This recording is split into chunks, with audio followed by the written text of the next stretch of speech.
a naked Victorian lady.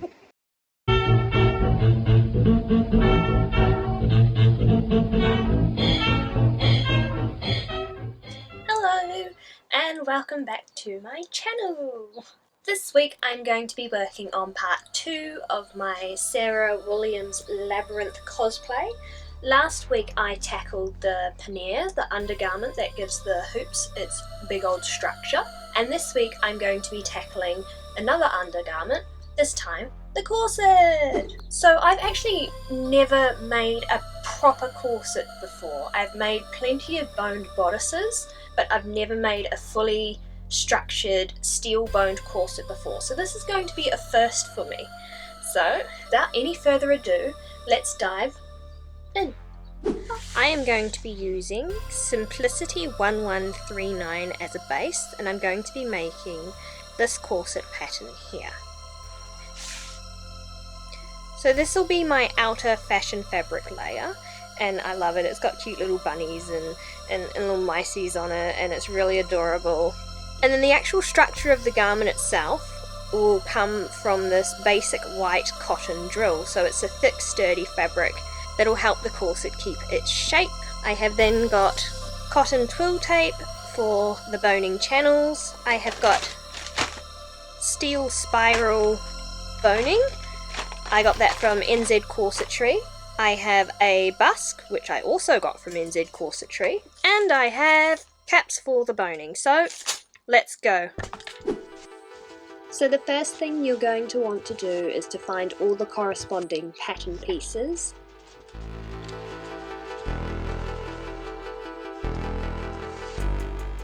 I'm then tracing out the size that I need onto pattern paper. Making sure that I also trace any notches, grain line direction, and of course what number pattern piece it is. Once that's done, it's time to cut out every piece of the pattern.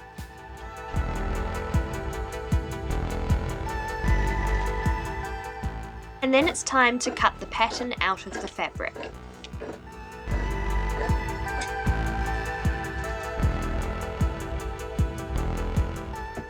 Also making sure that you transfer any notches that are on the pattern pieces.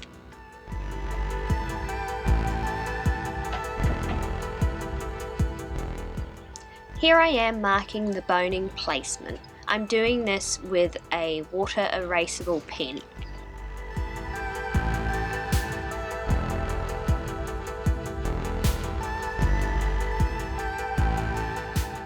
Now repeat all of these steps again with the fashion fabric.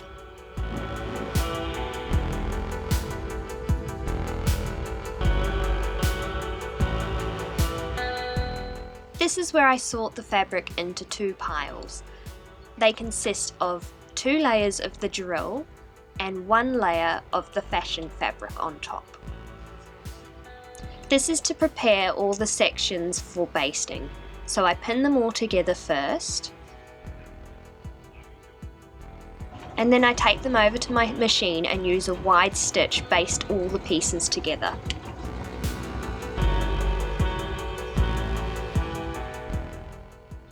Alright, so the pieces are now all cut out and ready to be sewn together.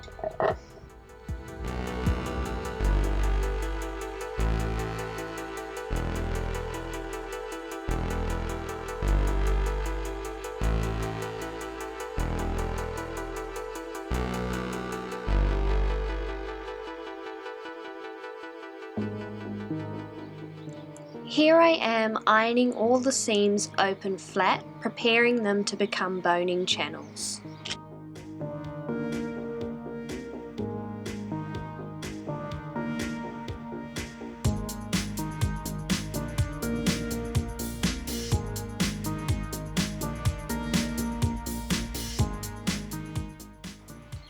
I use cotton twill tape and I sew really close to the edge as possible to create the boning channels.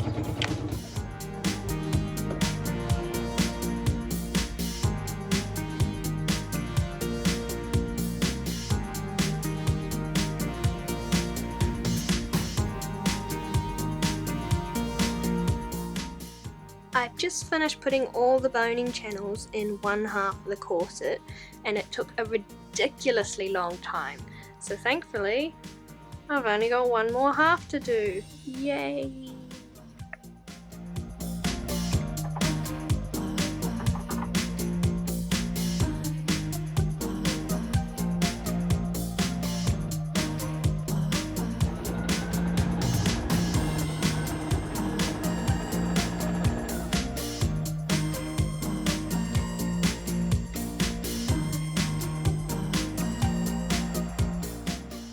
Now it's time to prepare the front of the corset for the busk, so I first mark in where the seam allowance is, and then I mark in where the loops of the busk are going to go.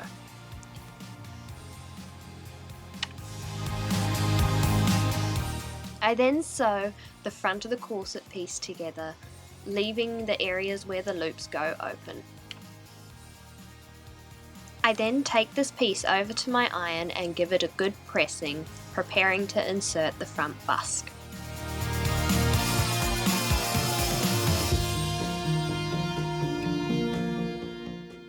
Using a zipper foot on my machine, I then sew as closely as possible to the busk, creating another boning channel. This piece then gets sewn to the rest of the corset.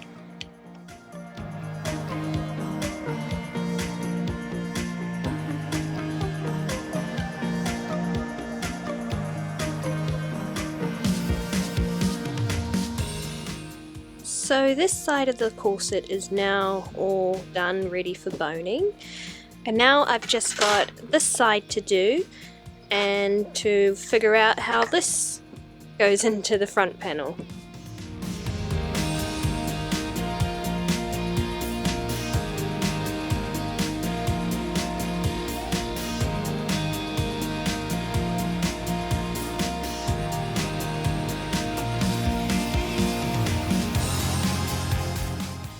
After marking where all the bumps went, I use an awl to poke through all the layers of fabric. This is so that I'm able to fit the bumps of the busk back through the layers. I then add some fray stop along all the bumps to help secure the threads in the fabric. So last night I had my dad cut all of my boning pieces for me because I was too terrified to use the machines required to do so. Anyway, now it's time to apply the caps to the top, and this will stop them from poking through the fabric.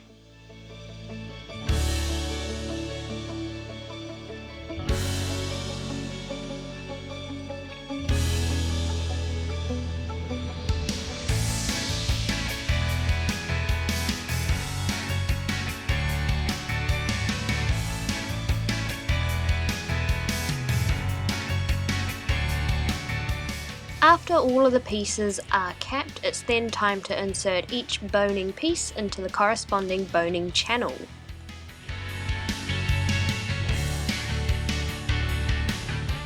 With all the boning inserted, it's then time to finish off each of the edges using bias tape. So first I pin it all in place and then start the painstakingly long process of hand stitching either side to the corset.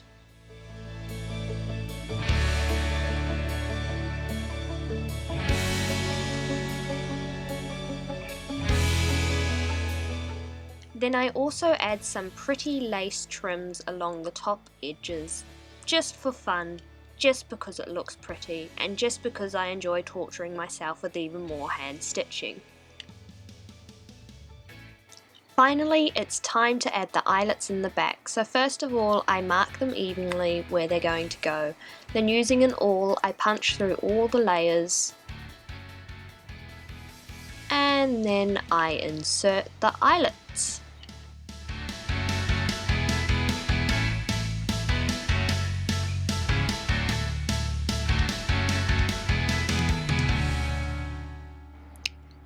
Then I add the setting tool that came with the eyelet packet, and I get that all ready, lining it all up, and then I use a hammer and bang the bejeebers out of it.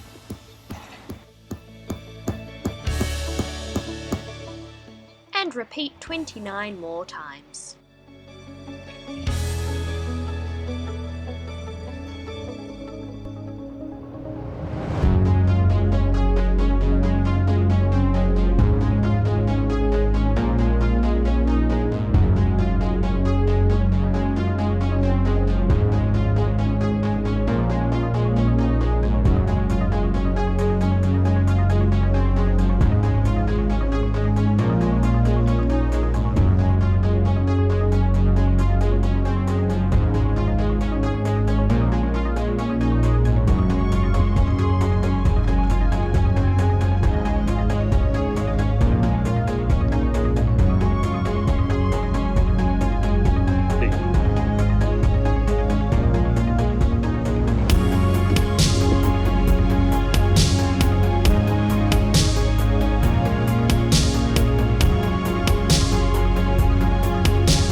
So there you have it. That is how I made the corset for my Sarah Williams Labyrinth cosplay.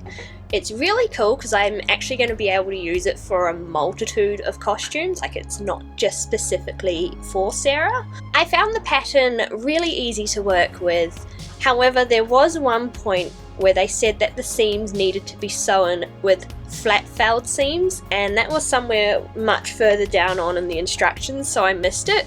So other than that, it went really smoothly, and I would definitely recommend this pattern. I think it shapes me wonderfully, and yeah, I'm really happy with the results. So if this is something that you enjoyed watching, make sure you subscribe to my channel. I'm putting out a new video every week on my construction of Sarah, and I generally just do sewing and fun. So if that sounds a bit like you, stick around. Make sure to come back next week when I will post the third part of Sarah. Next week I'm going to be working on the skirt portion of the ball gown itself, so you know, a piece that you're actually finally going to be able to see on the outside of the costume. That's all for now. Thanks for watching, and I'll see you next week. Bye!